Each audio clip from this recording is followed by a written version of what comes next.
जी नमस्कार। एक बार फिर से मैं दीपा चौधरी आपका कॉम्पिटिटिव हिंदी क्लासेज में बहुत बहुत स्वागत करती हूँ। और टीजीटी 2016 का ये पेपर है, इसमें हमने पार्ट 1 कंप्लीट कर लिया है। हमने इसमें पूरे 50 क्वेश्चन यहाँ पर कंप्लीट कर लिए हैं। अब जो हम क्वेश्चंस करने वाले हैं वो 51 से स्टार्टिंग होगी और ये हमारा पार्ट 2 होगा। ठीक है, इस पार्ट 2 के अंतर्गत आप पूरे 75 क्वेश्चन देखेंगे। तो चलिएगा अपनी क्लास को स्टार्ट करते हैं। क्वेश्चन नंबर 51, प्रकृति का सुकुमार राजकुमार किसे कहा जाता है? पंत जी को कहा जाता है। प्रकृति का सुकुमार राजकुमार पंत हमारा राइट आंसर होगा। और पंत को कोमल कल्पनाओं का कवि भी कहा जाता है। पंत जी को संवेदनशील इंद्रिय बोध का कवि भी कहा जाता है। सुमित्रा नंदन पंत मूल रूप से अरविंद दर्शन से प्रभावित थे। पंत की महत्वपूर्ण कविताओं का संकलन चिदम्बरा शीर्षक से प्रकाशित होता है और जिस पर इन्हें क्या मिला था? भारतीय ज्ञानपीठ पुरस्कार 1968 में प्राप्त हुआ था। तो ये एक इम्पोर्टेंट क्वेश्चन है जिस पर इन्हें भारतीय ज्ञानपीठ पुरस्कार मिला हुआ है और वो भी 1968 में मिला है। तो इसको ध्यान में रखेंगे। नेक्स्ट क्वेश्चन है क्वेश्चन नंबर 52, हिंदी खड़ी बोली का प्रथम महाकाव्य कौन सा है? हिंदी खड़ी बोली का प्रथम महाकाव्य प्रिय प्रवास है। अयोध्या सिंह उपाध्याय हरिओद कृत प्रिय प्रवास 1914 की रचना है और ये खड़ी बोली हिंदी का प्रथम महाकाव्य माना जाता है। प्रिय प्रवास का सर्वप्रथम नाम ब्रजांगना विलाप था। ये भी पूछ लिया जाता है कि प्रिय प्रवास का पूर्व नाम क्या है? ब्रजांगना विलाप। और यह संपूर्ण काव्य संस्कृत के वर्णव्रतों पर आधारित है।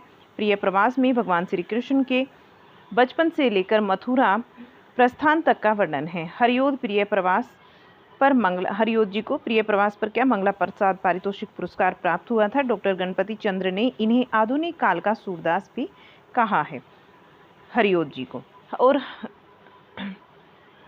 यहाँ पर चलेंगे तो क्वेश्चन नंबर 53 है नेक्स्ट, कलम का सिपाही के लेखक कौन है? कलम का सिपाही के लेखक पूछा जा रहा है, अमृत राय हैं। और ये किस पर आधारित जीवनी है? एक जीवनी विधा है ये और प्रेमचंद जी पर आधारित है। अमृत राय इनके पुत्र थे। तो इनके ऊपर प्रेमचंद जी के कुछ और जीवनियाँ लिखी गई हैं जो कि काफ़ी ज़्यादा इम्पोर्टेंट है, तो इनको भी देख लेते हैं। कलम का सिपाही 1962 में अमृत राय ने लिखी थी और ये संबंधित है प्रेमचंद जी से। प्रेमचंद घर में 1944 की रचना है। शिवरानी देवी इनकी पत्नी थी प्रेमचंद जी की, उन्होंने लिखी थी प्रेमचंद जी के व्यक्तित्व पर ये जीवनी। और निराला की साहित्य साधना 1969 की ये रचना है। इसका प्रकाशन वर्ष जो है 1969 है। रामविलास शर्मा की जीवनी है और इसमें ये किसके व्यक्तित्व से संबंधित है? सूर्यकांत त्रिपाठी निराला के। तो नाम से भी आप मेंशन कर सकते हैं, अंदाज़ा लगा सकते हैं कि किसके जीवन पर आधारित होगी। निराला जी के जीवन पर आधारित है। आगे चलिएगा। नेक्स्ट जो क्वेश्चन है क्वेश्चन नंबर 54, मुझे चांद चाहिए किस विधा की कृति है? मुझे चांद चाहिए ये एक उपन्यास है, सुरेंद्र वर्मा का उपन्यास है और इसका जो प्रकाशन वर्ष है वो 1993 है। इसलिए इसके लिए इन्हें क्या है कि साहित्य अकादमी पुरस्कार मिला था 1996 में। और सुरेंद्र वर्मा के जो अन्य उपन्यास है, अंधेरे से परे, ये 1980 का है। मुर्दों के लिए गुलदस्ता ये 1998 का है। सारा आकाश कीर्ति किसकी है? सारा आकाश जो कीर्ति है वो राजेंद्र यादव की कीर्ति है। सारा आकाश कीर्ति किसकी है? राजेंद्र यादव की कीर्ति है। नेक्स्ट क्वेश्चन नंबर हमारा, यहाँ पर पहले इसकी व्याख्या को देख लीजिए। 55 नंबर क्वेश्चन की व्याख्या की सारा आकाश जो कीर्ति है ये 1960 की रचना है और राजेंद्र यादव के द्वारा लिखित है। सर्वप्रथम यह उपन्यास प्रेत बोलते हैं के नाम से 1952 में प्रकाशित कराया गया था। राजेंद्र यादव के जो अन्य उपन्यास है, उखड़े हुए लोग 1956 का है, कुल्टा 1958 और सह और मात ये 1959 का है। एक इंच मुस्कान 1963, अनदेखे अनजाने पुल 1963 का है। मंत्र बुद्धि ये 1967 का है। एक इंच मुस्कान की रचना राजेंद्र यादव ने अपनी पत्नी मनु भंडारी के साथ में की थी, उनके साथ सह लेखन से की थी। तो इस एक इंच मुस्कान के लिए दोनों का नाम आता है, राजेंद्र यादव और मनु भंडारी। क्वेश्चन नंबर 56 में पूछा जाता है संशय की एक रात किस कवि की कृति है? ये नरेश मेहता जी की कृति है और इसकी जो रचना हुई थी 1962 में हुई थी। यह एक प्रबंध काव्य है। प्रबंध काव्य महाप्रस्थान, प्रवाद, पर्व तथा सबरी है इनकी जो अन्य रचनाएं हैं। नरेश मेहता के काव्य संग्रह की अगर बात करें तो यहाँ पर वन पाखी सुनो, बोलने दो चीड़ को, मेरा समर्पित, एकांत, चैत्य, उत्सव और अरण्य, उत्सव तथा अरण्य, ये नरेश मेहता ने समय देवता नामक शीर्षक से एक लंबी कविता लिखी है जिसमें धरती के विभिन्न भागों की सांस्कृतिक राजनीतिक स्थिति का यथार्थ चित्रण किया गया है। 57 नंबर क्वेश्चन, आषाढ़ का एक दिन नामक नाटक के रचयिता कौन है? आषाढ़ का एक दिन नामक नाटक के रचयिता हैं मोहन राकेश। आषाढ़ का एक दिन ये 1958 में मोहन राकेश के द्वारा लिखित एक ऐतिहासिक नाटक है। यह 3 अंकों वाला नाटक है। मोहन राकेश मूलतः आधुनिक बोध के नाटककार हैं। इनके अन्य नाटकों में लहरों के राजहंस 1963 तथा आधे अधूरे 1963, दोनों ही 1963 के हैं ये नाटक आते हैं। लहरों के राजहंस 1963 नाटक की रचना मोहन राकेश ने अश्वघोष के महाकाव्य सोरानंद के आधार पर की है और आधे अधूरे नाटक को समकालीन जिंदगी का पहला सार्थक हिंदी नाटक माना जाता है। आधे अधूरे नाटक को मील का पत्थर भी कहा जाता है। तो किसका होगा मील का पत्थर? और ये मोहन राकेश का आधे अधूरे। क्वेश्चन नंबर 58, कवित रत्नाकर के रचयिता कौन है? सेनापति जो हैं वो कवित रत्नाकर के रचयिता हैं। कवित रत्नाकर के रचयिता सेनापति है। इसमें इन्होंने 5 तरंग, 394 छंद, भाषा में ब्रज भाषा में भगवान राम का कथा वर्णन तथा सेनापति कल्पद्रुम तथा वर्णन किया है। सेनापति का एक अन्य काव्य कल्पद्रुम है और यह एक रीति ग्रंथ माना जाता है। सेनापति के संदर्भ में आचार्य रामचंद्र शुक्ल ने लिखा है कि बड़े ही सहृदय कवि थे ये, और ये ऋतु वर्णन तो इनके जैसा, शुक्ल जी बोलते हैं कि ये बड़े ही सहृदय कवि थे और ऋतु वर्णन तो इनके जैसा किसी और श्रृंगारी कवि ने किया ही नहीं है। जितना सुंदर वर्णन सेनापति ने किया है ऋतु का, उतना सुंदर कोई और कवि नहीं कर सका है। और सेनापति का सर्वाधिक प्रिय अलंकार क्लेश अलंकार है, इसे भी ध्यान में रखेंगे। जो क्लेश अलंकार है वो सेनापति का सर्वाधिक प्रिय अलंकार है। क्वेश्चन नंबर 59, इनमें से कौन सा जोड़ा सही है? सही जोड़े को बताना है। तो यहाँ पर जो सही जोड़ा होगा वो हो जाएगा हमारा रुद्र संप्रदाय विष्णु स्वामी। रुद्र संप्रदाय विष्णु स्वामी, इसके प्रवर्तक कौन थे? विष्णु स्वामी। तो यहाँ देखिएगा श्री संप्रदाय की अगर बात करें तो रामानुजाचार्य इसके प्रवर्तक थे और इसका दर्शन माना जाता है विशिष्ट द्वैतवाद। रुद्र संप्रदाय विष्णु स्वामी इसके प्रवर्तक थे, शुद्ध द्वैतवाद दर्शन है और वल्लभाचार्य जी भी इसी से जुड़े हुए हैं। सनकादिक संप्रदाय, दोनों का नाम आता है विष्णु स्वामी और वल्लभाचार्य जी का। यहाँ पर सनकादिक संप्रदाय की बात करें तो निम्बार्काचार्य और द्वैतवाद इनका दर्शन था। राधा वल्लभ संप्रदाय हितहरिवंश इनके प्रवर्तक थे। 60 नंबर क्वेश्चन, 500 ईस्वी से लेकर 1100 ईस्वी तक यानी कि 1100 ईस्वी तक संस्कृत काव्य शास्त्र को क्या कहा जाता है? इसको क्या कहा जाता है ये आपको बताना है। और यहाँ पर ये जो क्वेश्चन है ये इसमें थोड़ा इसको फॉल्स मान लिया गया था, ऑप्शंस को, सारे ऑप्शन इसमें इस तरीके से आए थे। तो यहाँ पर देखिएगा आप व्याख्या, जो प्रारंभिक काल है, क्योंकि वो 1100 नहीं आता, 1050 तक आता है या फिर आपका 1050 से ही आगे देखेंगे। तो यहाँ देखिएगा प्रारंभिक काल जो है इसका वैदिक काल और आपका 50 ईस्वी, 650 है यहाँ 650 ईस्वी। इस युग को क्या कहा है इन्होंने? वैदिक युग से लेकर भामा के पूर्व युग तक का युग कहा है। रचनात्मक काल की बात करें तो 650 ईस्वी से 850 तक माना गया है और भामा से लेकर आनंदवर्धन तक का काल माना गया है। निर्णयात्मक काल की बात करें तो 850 ईस्वी से लेकर 1050 तक की बात की गई है। ये जो टाइम पीरियड ऊपर दिया गया है वो गलत है। आचार्य आनंदवर्धन से लेकर और मम्मट तक के काल को कहा गया है। व्याख्या काल जो है ये 1050 से लेकर 1750 तक के काल को मम्मट से लेकर और विश्वेश्वर पंडित तक का काल कहा गया है। नेक्स्ट क्वेश्चन, क्वेश्चन नंबर 61, निर्धन के धनसी तुम आई में कौन सा अलंकार है जहाँ सी शब्द आ जाए इस तरह का?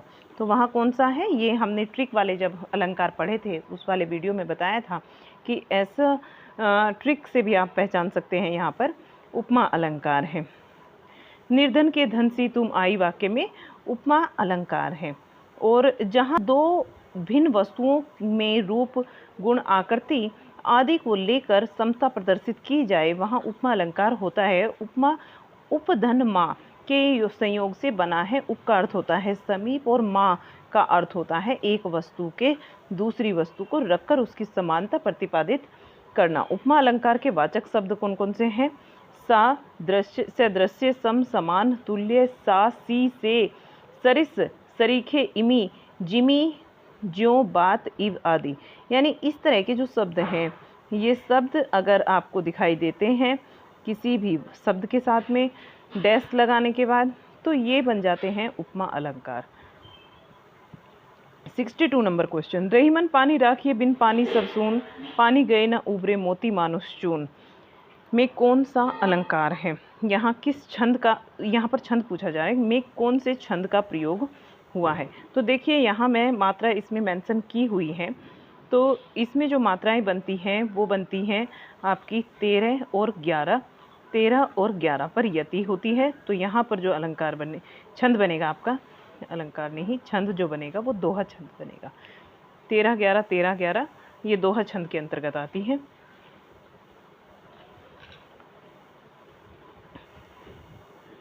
मेरी भव बाधा हरो राधा नगरी सोई, जातन की झाई पे श्याम हरि दुती हुई, इसमें भी आपका क्या है? दोहा छंद है। करते अभिषेक प्योद हैं बलिहारी इस देश की, करते अभिषेक प्योद हैं बलिहारी इस देश की, हे मातृभूमि तू सत्य ही सगुण मूर्ति सर्वेश की। तो यहाँ पर देख सकते हैं मात्राएं लगाई हुई हैं। इसमें आपका पूछा गया है कि कौन सा छंद है। उलाला छंद यहाँ पर है। उलाला छंद की अगर बात करें तो इसके विषय में थोड़ा सा जान लीजिए। करते अभिषेक प्योद हैं बलिहारी इस देश की, हे मातृभूमि तू सत्य है सगुण मूर्ति सर्वेश की। इस पंक्ति में उलाला छंद का प्रयोग हुआ है। 15 एवं 13 मात्राओं की यति पर 28 मात्राओं से संयुक्त छंद उलाला कहा जाता है। इसके विषम चरणों में 15-15 मात्राएं और सम चरणों में 13-13 मात्राएं होती हैं। हे शरण दायिनी देवी तू करती सबका त्राण है, हे मातृभूमि संतान हम, तू जननी तू प्राण है। ये भी उलाला छंद का ही एग्जाम्पल है। क्वेश्चन नेक्स्ट 64 नंबर, कहा केकई ने से क्रोध, कहा केकई ने से क्रोध दूर हट दूर अरि निर्बोध, उपयुक्त पंक्ति में कौन सा रस है? उपयुक्त पंक्ति में रौद्र रस है। बहुत ही गुस्से में, क्रोध में आकर उन्होंने ये बात कही। इस पंक्ति में रौद्र रस है। शत्रु की अपमान जनित चेष्टाओं और गुरु निंदा, देश धर्म का उपकार और अपमान होने पर क्रोध स्थायी भाव से रौद्र रस उत्पन्न होता है। हे नृप बालक काल बस बोलत तो ही न सम, धन ही सम त्रिपुरारी, धनु विदित सकल संसार। ये भी आपका इसी का उदाहरण है रौद्र रस का। पायो जी मैंने राम रतन धन पायो, वस्तु अमोलक दी मेरी, सदगुरु कृपा करी अपनायो। उपयुक्त पंक्ति में कौन सा रस है? रस पूछा जा रहा है तो यहाँ पर भक्ति रस है। राइट आंसर होगा भक्ति रस। आगे देखिएगा, पायो जी मैंने राम रतन धन पायो, वस्तु अमोलक दी मेरे, सदगुरु कृपा करी अपनायो में भक्ति रस है। सहृदय के हृदय में वासना या फिर संस्कार रूप में स्थित ईश्वर विषयक स्थायी भाव जब विभाव, अनुभाव और संचारी भाव के द्वारा पुष्ट होकर जब रसा अवस्था में पहुंचता है तब भक्ति रस निष्पन्न होता है। मेरे तो गिरधर गोपाल दूसरो न कोई, जाके सिर मोर मुकुट मेरो पति सोई, सगुन संग बैठी बैठी लोक लाज खोई, अब तो बात फैल गई जानत सब कोई। नेक्स्ट क्वेश्चन 66 नंबर, ब्रज भाषा का विकास इसमें से किस प्राकृत अपभ्रंश से हुआ है? शोरसैनी अपभ्रंश से हुआ है। ब्रज भाषा का जो विकास हुआ वो शोरसैनी अपभ्रंश से हुआ है। और अगर बात करी जाए अपभ्रंश की तो देखिएगा यहाँ कुछ आपको दिखा दूँ मैं, ये याद रखना बहुत ज़रूरी होता है। तो अगर अपभ्रंश की बात करें तो शोरसैनी अपभ्रंश में आपकी 3 उपभाषाएँ आती हैं। कौन कौन सी है तीनों उपभाषाएँ? यहाँ पर देखिए, ये तीनों उपभाषाओं में पश्चिमी हिंदी आती है, राजस्थानी आती है और पहाड़ी आती है। पश्चिमी हिंदी के अंतर्गत 5 बोलियां होती हैं जिसमें आपका कोरवी आता है, हरियाणवी और देखिए ध्यान से कोरबी, हरियाणवी, बांगरू, ब्रज, बुंदेली और कन्नौजी। और राजस्थानी के अंतर्गत मारवाड़ी, ढूंढानी, मेवाती, मालवी, ये चारों भाषाएं आती हैं। 5 हो गई इसके अंतर्गत, 4 हो गई आपकी राजस्थानी के अंतर्गत। पहाड़ी हिंदी के अंतर्गत कुमाऊनी और गढ़वाली 2 आती हैं जो बोलियां हैं। फिर अर्धमागधी अपभ्रंश, ये पूर्वी हिंदी का है, ये मैंने बताया भी है आपको पार्ट 1 में। अर्धमागधी जो अपभ्रंश है पूर्वी हिंदी का है। अवधी बघेली छत्तीसगढ़ी इसमें है। मगही अपभ्रंश ये बिहारी हिंदी का है, जिसमें भोजपुरी, मगही, मैथिली बोलियां आती हैं। तो कितनी बोलियां हैं आप यहाँ से काउंट भी कर सकते हैं। 3 हो गई इसकी पूर्वी हिंदी की, 3 ही हो गई बिहारी हिंदी की, 2 हो गई पहाड़ी हिंदी की, 4 हो जाती है राजस्थानी हिंदी की, और पश्चिमी हिंदी की हो जाती है 5। काउंट कर लीजिए, 18 बोलियाँ होंगी आपकी। Next question, question number 67। Agra किस बोली के क्षेत्र में आता है? आगरा जो है वो ब्रज भाषा के क्षेत्र में आता है आगरा। और इसका जो प्रमुख है, ये सोर्स है नहीं, अपभ्रंश की है, अपभ्रंश से इसका विकास हुआ है। पश्चिमी हिंदी की एक बोली है और इसका जो प्रमुख क्षेत्र है आगरा, मथुरा, अलीगढ़, बरेली, बदायूं, एटा, मैनपुरी, गुरुग्राम, भरतपुर आदि। 68 नंबर क्वेश्चन, इनमें से कौन सी ध्वनि संयुक्त व्यंजन है? संयुक्त व्यंजन बतानी है, जहाँ 2 व्यंजन अलग अलग व्यंजन जुड़कर बनते हैं वो होती है संयुक्त व्यंजन। तो क्या जो है वो संयुक्त व्यंजन ध्वनि है। नेक्स्ट क्वेश्चन, इनमें से कौन सा युग्म अघोष ध्वनि है? युग्म बताना है अघोष ध्वनि। अघोष और सघोष 2 तरह के वर्ण होते हैं। तो अघोष की अगर बात करें हम, तो यहाँ पर पहला और दूसरा वर्ण ये अघोष होते हैं, बाकी तीसरा, चौथा और 5वां वर्ण होते हैं सघोष। तो घोष भी, इसको अघोष की बात हो रही है, घोष को सघोष भी बोलते हैं। और ये आपके होते हैं घोष और ये आपके होते हैं अघोष। ठीक है, तो यहाँ पर राइट आंसर हो जाएगा प और फ। घोष वर्ण प्रत्येक वर्ग का तीसरा, चौथा, 5वां वर्ण होता है। यर, ल, व, ह प्लस स्वर, ये सब आते हैं घोष के अंतर्गत। अघोष की अगर बात करें तो प्रत्येक वर्ण का पहला और दूसरा वर्ण, प्रत्येक वर्ग का पहला और दूसरा वर्ण तथा तीनों स हमारे आते हैं अघोष के अंतर्गत। महाप्राण की बात करें तो दूसरा और चौथा वर्ण महाप्राण होते हैं। पहला, तीसरा और 5वें जो है ये अल्पप्राण होते हैं। 70 नंबर क्वेश्चन, मुंडा भाषा परिवार का क्षेत्र कौन सा है? मुंडा भाषा परिवार का क्षेत्र जो है ये छोटा नागपुर है। 71 नंबर क्वेश्चन, निम्नलिखित में से नीलकंठ कौन सा शब्द है? नीलकंठ बताना है। एक योगरूढ़ शब्द है। देखिए, जहाँ पर बहुव्रीहि समास होता है वे शब्द आपके जो हैं योगरूढ़ के अंतर्गत होते हैं। ठीक है, और जहाँ संधि होती है वो यौगिक होते हैं, ये भी ध्यान में रखेंगे।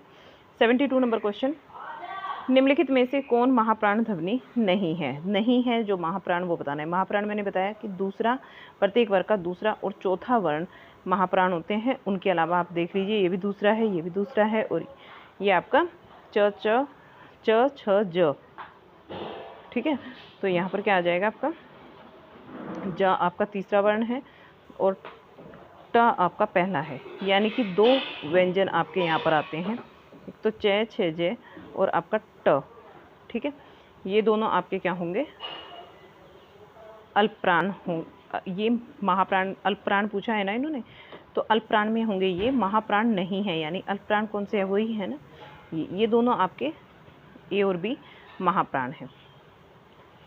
73 नंबर क्वेश्चन, एफ है ये क्वेश्चन, ये फॉल्स मान लिया गया था इसका, क्योंकि 2 ऑप्शन इसमें राइट थे, एक ये और एक ये।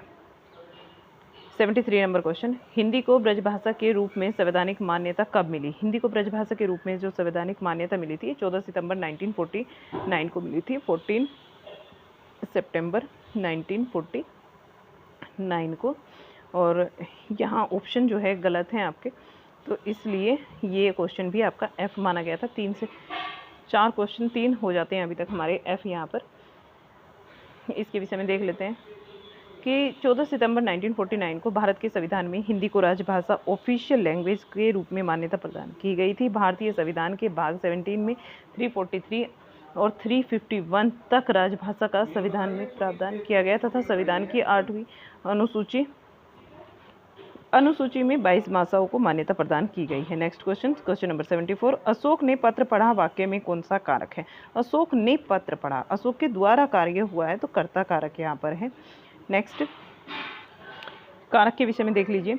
कर्ता ने, इनके जो विभक्ति हैं या फिर प्रसव चिन्ह जो हैं उनको देख लीजिए। कर्ता ने कर्म को करण से के द्वारा भी इसमें होता है, किसी के द्वारा कोई काम होता है। संप्रदान के लिए या फिर को इसका चिन्ह होता है। अपादान से अलग होने के संबंध में इसका अर्थ आता है। संबंध काके की रारेरी। अधिकरण में पेपर और संबोधन क्या होता है, हेजी हो। 75 नंबर क्वेश्चन, निम्न में से कौन सा शब्द पुल्लिंग है? पुल्लिंग बताना है तो यहाँ पर डिबिया, दात्री, जीव जो है ये स्त्रीलिंग होते हैं, लेकिन खटमल जो है ये पुल्लिंग शब्द है। चंद्रमुख में कौन सा समास है? चंद्रमुख में चंद्र और मुख ये दोनों यहाँ पर विशेषण और विशेष्य की बात हो रही है, तो यहाँ कर्मधारय समास आपका हो जाएगा।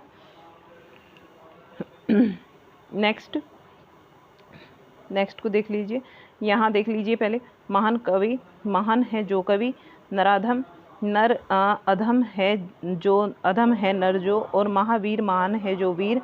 इसमें आपका हो जाता है चंद्रमुख की बात करें तो ये उपमान और उपमेय से संबंधित थे। और अगर आपका विशेषण वाली बात करते हैं तो यहाँ देख लीजिए, चंद्रमुख चंद्रमा के समान मुख, लोह पुरुष लोह के समान पुरुष, लोहे के समान पुरुष, वायु वेग वायु के सदृश्य वेग यानी वायु के समान वेग।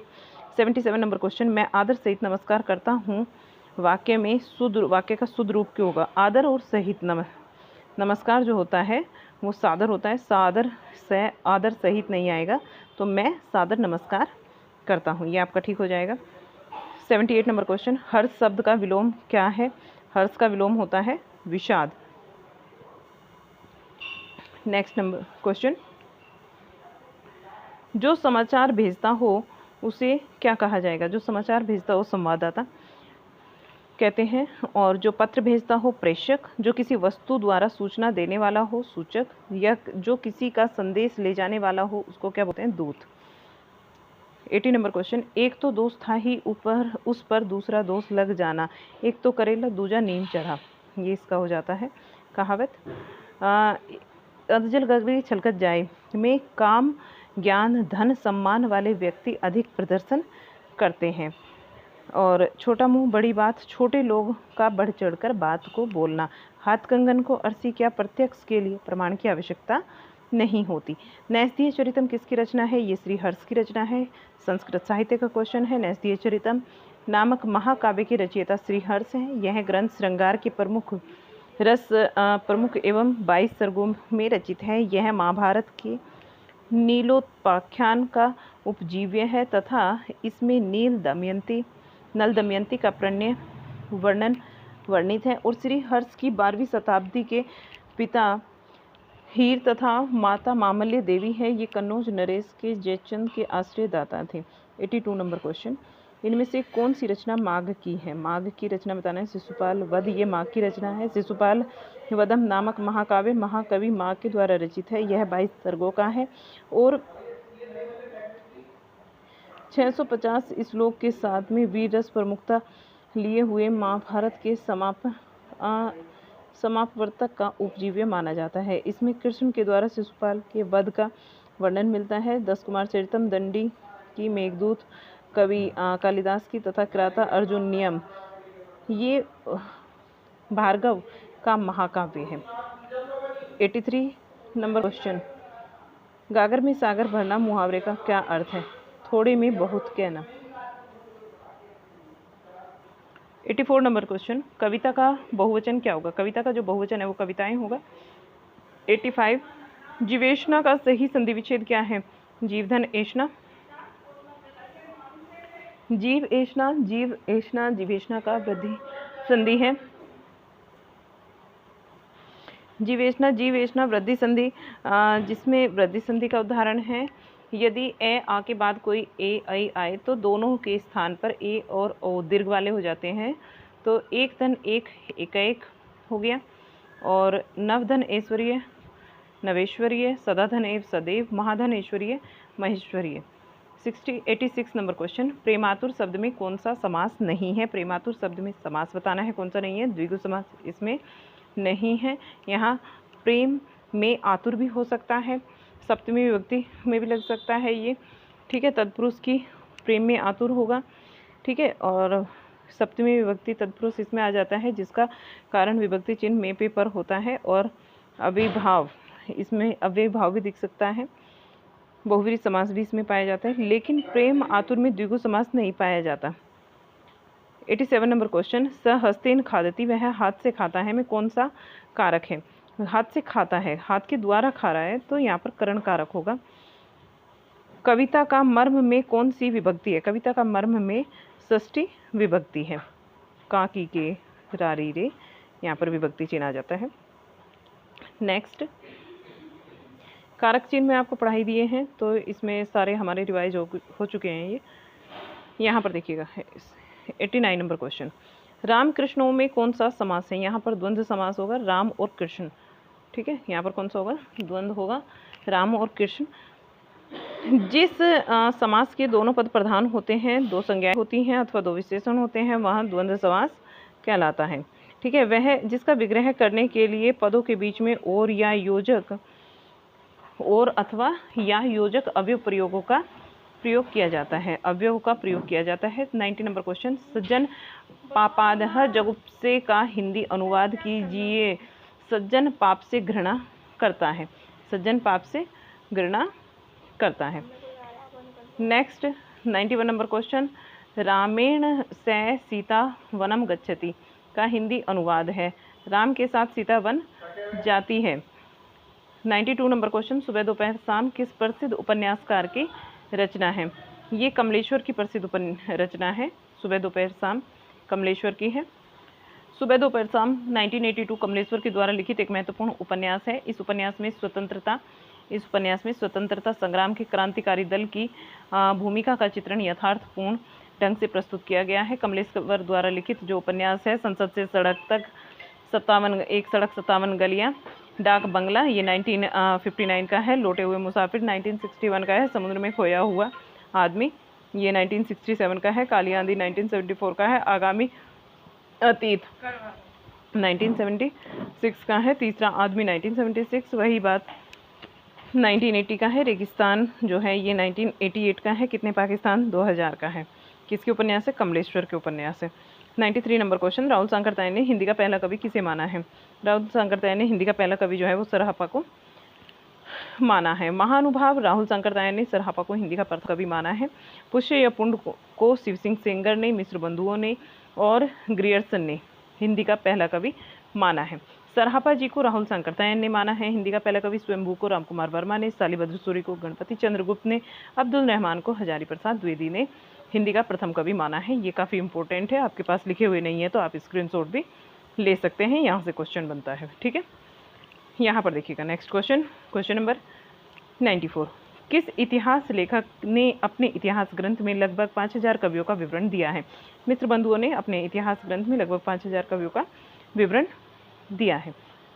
मिश्र बंधुओं का जो ग्रंथ है, मिश्र बंधु विनोद नामक इतिहास ग्रंथ की रचना इन्होंने की है 4 भागों में, जिसके प्रथम 3 भाग का प्रकाशन 1913 में तथा चतुर्थ भाग का प्रकाशन जो है 1934 में हुआ। और इस इतिहास ग्रंथ में 4591 में लगभग 5000 कवियों का जीवन वृत्त वर्णित है। इसमें सर्वाधिक कवियों का नाम प्रयोग किया गया है। मिश्र बंधुओं में गणेश बिहारी, श्याम बिहारी तथा सुखदेव बिहारी मिश्र आते हैं।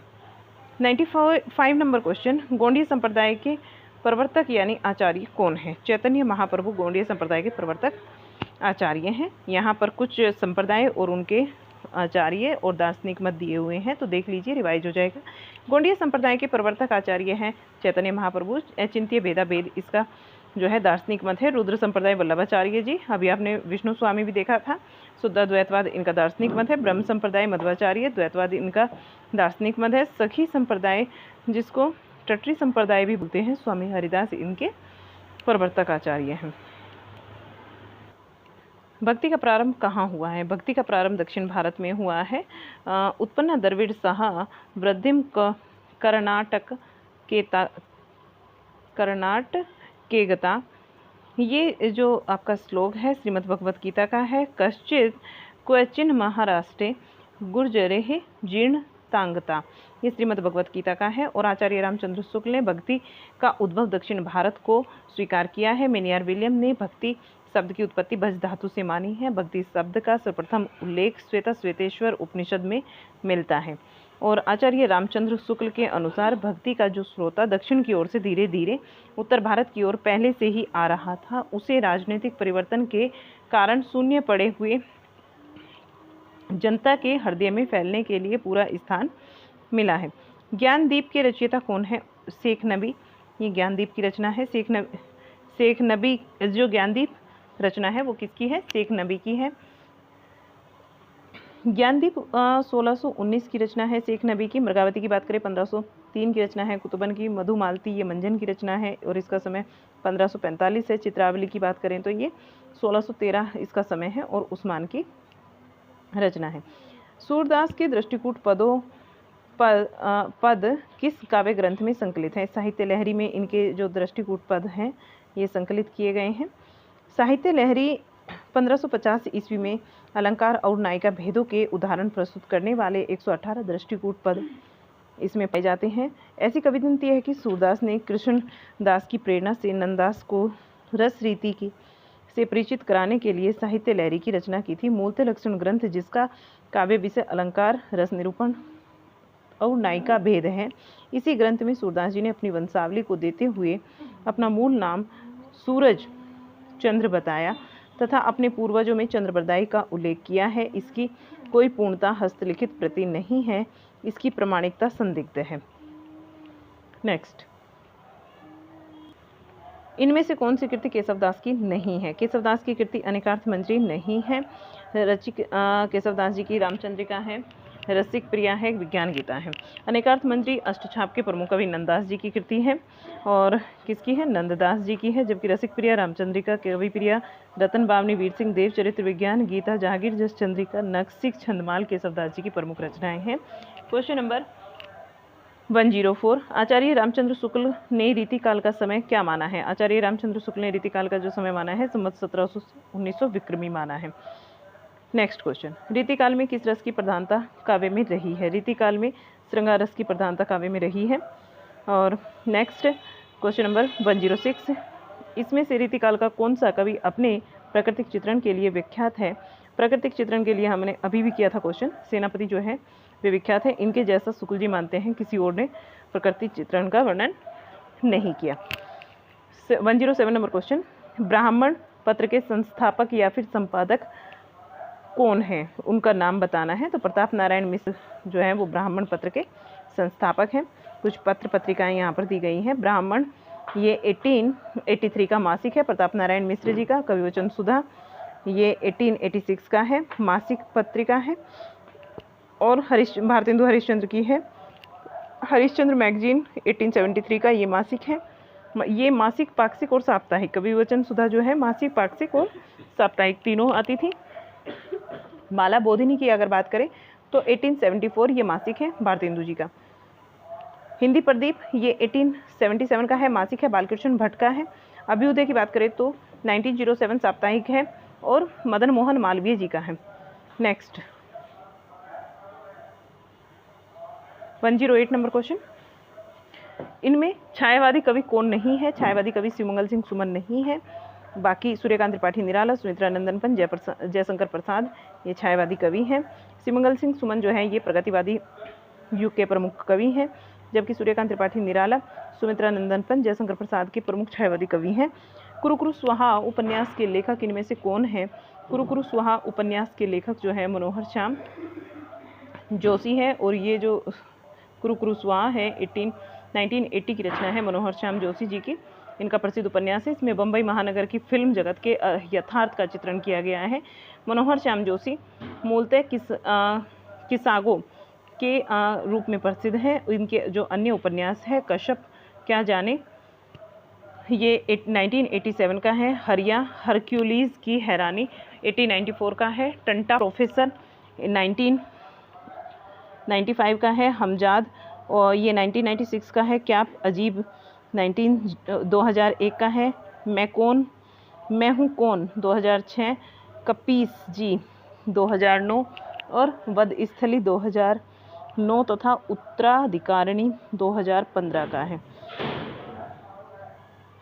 आवारा मसीहा के लेखक कौन है? आवारा मसीहा के लेखक विष्णु प्रभाकर है और ये शरतचंद जी पर लिखित जीवनी है इनकी। कलम का सिपाही अमृत राय की है, प्रेमचंद जी के जीवन पर आधारित है। मार्क्स, त्रोत्स्की और ईसाई समाज, ये 1986 की रचना है रामविलास शर्मा जी की, और ये मार्क्स व त्रोत्स्की के जीवन पर आधारित रचना है। कामायनी में कुल कितने सर्ग हैं? 15 सर्ग हैं। कामायनी में कितने सर्ग हैं? 15 सर्ग हैं कामायनी में। नेक्स्ट क्वेश्चन, कामायनी जो है ये 1935 की रचना है और इसमें 15 सर्ग हैं, जिसमें मुख्य रूप से शांत रस है जो कि निर्वेद, मूरख ये कहते हैं छंद, तंटक छंद तथा समरसत्तावाद, अनंतवाद प्रमुख है। आचार्य शांतिप्रिय द्विवेदी ने कामायनी को छायावाद का उपनिषद कहा है। कामायनी के सर्ग चिंता, आशा, श्रद्धा, काम, वासना, लज्जा, कर्म, ईर्ष्या, ईड़ा, स्वपन, संघर्ष, निर्वेद, दर्शन, रहस्य और आनंद। प्रथम चिंता है, अंतिम आलस्य है, आनंद है। अंतिम क्या है? आनंद है। नेक्स्ट क्वेश्चन 112, रत्नाकर कृत उद्धव शतक किस भाषा में लिखा गया है? काव्य ग्रंथ है ये, ब्रज भाषा में लिखा गया है। काव्य ग्रंथ है और किस भाषा में? ब्रज भाषा में लिखा गया है। जगन्नाथ दास रत्नाकर द्वारा उद्धव शतक 1929 का ग्रंथ है, ब्रज भाषा में लिखा गया। गंगा अवतरण ये 1927, हरिश्चंद्र हिंडोला 1894, श्रृंगार लहरी, कलकासी तथा वीराष्टक आदि रत्नाकर जी के काव्य ग्रंथ हैं। रत्नाकर उर्दू में जकी उपनाम से कविताएं करते थे। रत्नाकर जी अंग्रेजी विद्वान पोप के ऐसे ऑन क्रिस्टिज्म का 16 छंद में इन्होंने समालोचना आदर्श नाम से अनुवाद किया है। 113 नंबर क्वेश्चन को देखिए, इनमें से किस नाटक में नारी के पुनर्मिलन की समस्या उठाई गई है? पुनर्लगन की समस्या, पुनर्मिलन नहीं, पुनर्लगन की समस्या, वो है दुर्स्वामिनी। जयशंकर प्रसाद कृत दुर्स्वामिनी जो है, राइट आंसर दुर्स्वामिनी हो जाएगा। और जयशंकर प्रसाद कृत दुर्स्वामिनी 1933 नामक की रचना है। ये नाटक जो है इसमें नारी के पुनर्लगन की समस्या को उठाया गया है। दुर्स्वामिनी नाटक विशाख की देवी चंद्रगुप्त के आधार पर लिखा गया है। नेक्स्ट क्वेश्चन, इनमें से किसने सर्वाधिक ऐतिहासिक नाटक लिखे हैं? तो जयशंकर प्रसाद ने सर्वाधिक ऐतिहासिक नाटक लिखे हैं। और जयशंकर प्रसाद जी के अगर नाटकों की बात करें तो सज्जन, कल्याणी, परिणय, करुणालय, प्रायश्चित, राजश्री, विशाख, अजातशत्रु इनके नाटक है। लक्ष्मी नारायण लाल ने सर्वाधिक नाटकों की रचना की है, जिसकी संख्या 30 है। सुरेंद्र वर्मा ने 9 नाटकों की रचना की है। मोहन राकेश ने मात्र 3 नाटक लिखे हैं। 150 नंबर क्वेश्चन, सन 1975 के बाद कविता में इनमें से क्या नाम दिया गया? कविता में इनमें से समकालीन कविता का नाम दिया गया है। सन 1975 के बाद में कविता के समकालीन जो 1975 के बाद की कविता है, इसके बाद की कविता को समकालीन कविता कहा जाता है। नई कविता 1954 में प्रारंभ होती है और ए कविता का प्रारंभ जगदीश चतुर्वेदी ने सन 1964 ईस्वी में डॉक्टर इंद्रनाथ मदान एवं रमेश कुंतल मेघ के द्वारा संपादित अभिव्यक्ति में अभिनव काव्य की स्थापना में किया गया। नवगीत परंपरा का आरंभ राजेंद्र प्रसाद सिंह के द्वारा 1958 से माना जाता है। नेक्स्ट क्वेश्चन, राग दरबारी नामक उपन्यास के लेखक कौन है? श्रीलाल शुक्ल राग दरबारी नामक उपन्यास के लेखक हैं और ये उपन्यास 1968 का है। इस उपन्यास में भारतीय जनता की आंचलिकता पर व्यंग किया गया है। इसमें लखनऊ के एक गांव सिपालगंज की जिंदगी का यथार्थ चित्रण है। और श्रीलाल शुक्ल के द्वारा लिखित जो अन्य उपन्यास है, सोनी घाटी का सूरज 1957, अज्ञातवास 1962, राग दरबारी 1968 और सीमाएं टूटती हैं 1963, मकान 1966, विश्रामपुर का संत 1998 है। नोट क्या करेंगे इसमें कि श्रीलाल शुक्ल एवं अमरकांत को संयुक्त रूप में सन 2011 का भारतीय ज्ञानपीठ पुरस्कार प्राप्त हुआ। ये बहुत ही ज़्यादा इम्पोर्टेंट है, इसको याद रखना है। इसको आप नोट भी कर सकते हैं कि श्रीलाल शुक्ल और अमरकांत को संयुक्त रूप से जो ज्ञानपीठ पुरस्कार मिला था वो 2011 में मिला था। नेक्स्ट क्वेश्चन है क्वेश्चन 117, सचेतन कहानी के प्रवर्तक कौन है? महीप सिंह सचेतन कहानी के प्रवर्तक हैं। और कुछ और यहाँ पर देख लीजिए, कहानी आंदोलन प्रवर्तक और उनके वर्ष। सचेतन कहानी की बात करें तो महीप सिंह 1964, कहानी गंगा प्रसाद विमल ये 1960 इसका प्रकाशन वर्ष है। और सहज कहानी अमृत राय का है 72। सक्रिय कहानी राकेश वत्स 1979। समांतर कहानी कमलेश्वर का है, ये 1972 का है। नेक्स्ट नई कहानी। नई कहानी में 3 लोगों के नाम आते हैं, राजेंद्र यादव, मोहन राकेश और कमलेश्वर, ये 1956 का है। 180 नंबर क्वेश्चन, इनमें से कौन सी कृति अज्ञे की है? अज्ञे की बताना है तो हरी घास पर क्षण भर, ये अज्ञे जी की कृति है। नेक्स्ट क्वेश्चन, इससे पहले आप इसकी व्याख्या को देख लीजिए, अच्छी है और इम्पोर्टेंट व्याख्या है। हरी घास पे क्षण भर 1949 अज्ञे की कृति है। भग्न दूत, चिंता, इत्यालम, बावरा, अहेरी, इंद्रधनुष, रोंदे हुए, अरियो, करुणामयी, प्रभांगन के पारद्वार, पूर्वा, सुनहले वैसाल, कितनी नाव में कितनी बार, क्योंकि मैं उसे जानता हूँ, और सरग बुद्रा, और पहले मैं सन्नाटा बुनता हूँ, महावृक्ष के नीचे, नदी की बाँख छाया, और ऐसा कोई घर आपने देखा है, आदि सच्चिदानंद, हीरानंद, वात्स्यायन अज्ञे जी की प्रमुख रचनाएं हैं। बालकृष्ण शर्मा नवीनकृत काव्य इनमें से कौन से हैं? बालकृष्ण शर्मा नवीन के द्वारा जो कृत है हम विस्पाई जन्म के मिलन, जो है वो रामनरेश त्रिपाठी का है। आगे देखिए, नवीन की अन्य जो रचनाएं हैं ये देख लीजिए, कुमकुम, और इनका भाग्य रेखा है, अपलक है, क्वासी है, विनोबा स्तवन है, तथा उर्मिला इनका है। रेणुका ये राष्ट्रकवि दिनकर, हिमकृष्णी माखनलाल चतुर्वेदी, तथा मिलन जो है वो रामनरेश त्रिपाठी जी का काव्य संग्रह है। 8वां सर्ग किस विधा की पुस्तक है? 8वां सर्ग सुरेंद्र वर्मा का है, और ये एक नाटक है। इसका जो प्रकाशन होता है वो 1976 में होता है। इसके नाटक के माध्यम से अभिव्यक्ति की स्वतंत्रता पर बल दिया गया है। कालिदास के कुमार संभव नाटक के 8वें सर्ग पर आधारित है। यह है नाटक 8वां सर्ग। नेक्स्ट क्वेश्चन है, इनमें से कौन सा जोड़ा सही है? चिंतामणि ये काव्य प्रकाश है, ये हमारा सही है। और यहाँ देख लीजिए, चिंतामणि काव्य प्रकाश, चिंतामणि का जो है काव्य प्रकाश कुलपति मिश्र का रस रहस्य नामक रचना है, और रसलेन की अंग दर्पण है, भूषण की शिवा बावनी है, ये रचनाएं हैं। इधर ये क्या है? ये रचनाएं हैं और ये इनके कवि हैं, तो ये ध्यान में रखेंगे। नेक्स्ट देखिएगा, मैला आंचल उपन्यास के लेखक कौन है? मैला आंचल जो है वो फणीश्वर नाथ रेणु का है, मैला आंचल, और जिसमें पूर्णिया जिले के मेरीगंज गांव की कथा का वर्णन है। ये कई बार पूछ लिया जाता है कि इसमें किस गांव का वर्णन किया गया है। प्रतिपरी कथा, दीर्घतपा, जुलूस, कितने चौराहे, पलटू बाबू रोड और राम रतन राय अपूर्ण उपन्यास है। नेक्स्ट क्वेश्चन, और हमारे लास्ट 3 क्वेश्चन बचते हैं। कहती हुई यो उतरा के नेत्र जल से भर गए, हिम के कणों से पूर्ण मानो हो गए पंकज नए, इन पंक्तियों में किस अलंकार का प्रयोग हुआ है? मानो आ गया, यहाँ पर मानो से आप लगा सकते हैं आइडिया कि ये जो है उत्प्रेक्षा अलंकार है। जनु, जानो, मनु, मानो, इसके कुछ वाचक शब्द हैं, जैसे कि मनु, मुख, मानो, मनहु, जो, जनु, जानहु, इव, जनु और इव इत्यादि, ये जो हैं इसके वाचक शब्द हैं। नेक्स्ट क्वेश्चन नंबर 124, चरण कमल बंदो हरियाई में कौन सा अलंकार है? रूपक अलंकार यहाँ पर है। और एक और कथा ने इसका वो पंक्तियाँ देख लीजिए, राम कथा कली पनगी भरनी, पुनि विवेक पावक कह अरनी, ये भी किसकी है? रूपक अलंकार की। रघुकुल रीत सदा चली आई, प्राण जाई पर बचन न जाई, इन पंक्तियों में किस छंद का प्रयोग हुआ है? इसमें जो है चौपाई छंद है, मात्रा यहाँ पर लगाई हुई है, तो आप देख सकते हैं। चौपाई छंद के अंतर्गत प्रत्येक चरण में 16-16 मात्राएं होती हैं, तो ये आप देख लें।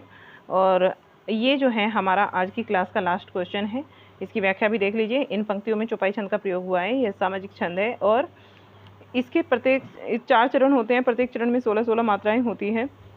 पहले चरण की तुक दूसरे चरण में तथा तीसरे चरण की तुक चौथे चरण में मिलती है। प्रत्येक चरण के अंत में यति होती है। और एक और यहाँ पर इन्होंने दिया है कि बंद हो गुरुपद पदम परागा, सुरुचि सुबास सरस अनुरागा, अमीय मुरिमीय चूरन चरु, सुमन सरल भव रजु परिपाका, ये हो जाता है यहाँ समाप्त। तो यहाँ हमारा जो है ये पूरा 2016 का पेपर कंप्लीट हो जाता है। पूरे 125 इसके क्वेश्चन हमने कर लिए, 50 क्वेश्चन हमने किए हैं इसके, 50 क्वेश्चन किए हैं पार्ट 1 में और 75 क्वेश्चन किए हैं हमने इसके पार्ट 2 में। तो टोटल हमारे 125 नंबर क्वेश्चन हो जाते हैं कंप्लीट। अब आपको क्लास कैसी लगी ये ज़रूर बताना है कमेंट बॉक्स में लिखकर। लाइक शेयर करना मत भूलिएगा, चैनल को सब्सक्राइब कीजिए।